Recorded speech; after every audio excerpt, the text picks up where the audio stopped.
This is not a love letter, and I have written many. At least it is not a love letter to any particular body that I once turned into a landing place for I love you.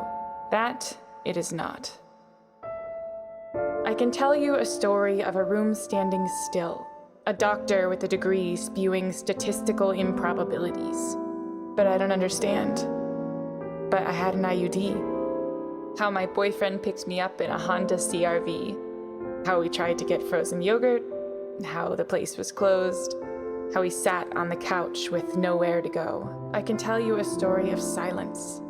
Of March snow wrapping the Planned Parenthood on Whitney in a quiet sort of warmth, a blanket of solidarity, that maybe God laid it himself to keep the protesters away. How I came armed against them anyway. My mother and the boy who used to love me at my side. How inside a handful of women sat quiet, escorted to a holding room alone. How you're made to do this on your own. A loop of Kardashians on the television, hours of waiting, a toddler complaining. How the woman with the cross on her neck, prepped an IV on wheels, asked me just how much I wanted to feel. How I answered nothing at all, how it didn't feel real. Dear God, do you hate me? Please, please, just sedate me. And maybe I'm afraid to tell this story because it is unfamiliar territory. Afraid I won't tell it right, how my heart felt tight. How so many mornings after I could not find a light. Afraid that to touch the memory of that morning is to invite in the masses who claim they know more than me. Maybe I'm afraid of being seen, of being heard.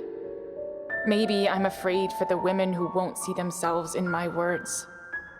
I am sick of the justification, the drawn-out explanations, the expectation to make excuses so everyone understands. I always was safe, always played by the rules, always wanted to believe this wasn't the choice I'd choose. But no one should be allowed to tell me how I'm supposed to feel, to walk for a mile in my own damn shoes, and then to see it on the news.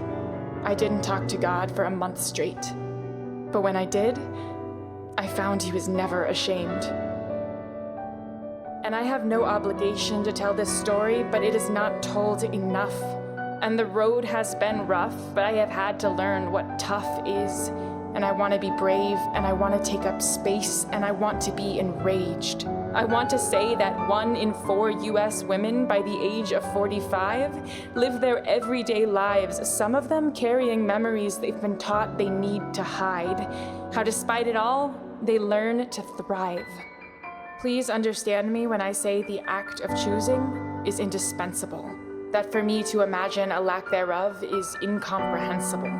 That this choosing continues to strengthen my elasticity, my tenacity, that I have had to learn how to bounce back and back and back, to become so familiar with my own shape that I can return to it when I'm stretched beyond what I thought I could take. This is resilience.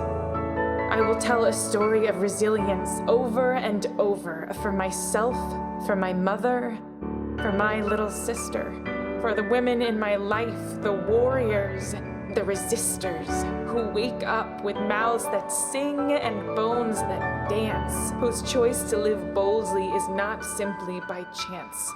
I will learn how to write a love letter to myself in the nothing night, to no body at all, to 4 walls, to empty space. I will learn how to write it until my own body becomes the landing place. For I love you.